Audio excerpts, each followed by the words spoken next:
Bu videoni bitta ko'ring. ekan.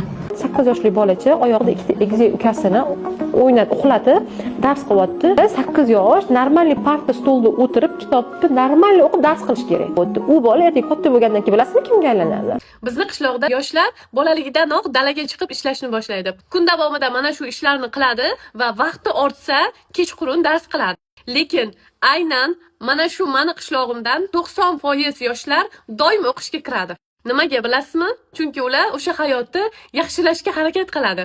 Ular rivojlanishni xohlaydi. O'sha joylardan ketishni, rivojlanishni, bundan ham yaxshiroq hayotda yashash uchun kurashadi. Shaxsan o'zim yoshligimizdan mehnat ham qilganman.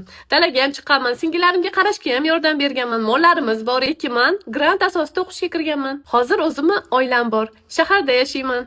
Hunarim bor. Ham ikkita farzandimga qarab, ham biznes qilib daromad topaman. Xo'sh, kommentariyada fikringizni yozib qoldiring. Qulay yashash insonni rivojlantiradimi yoki mana shunaqa kurashib yashash?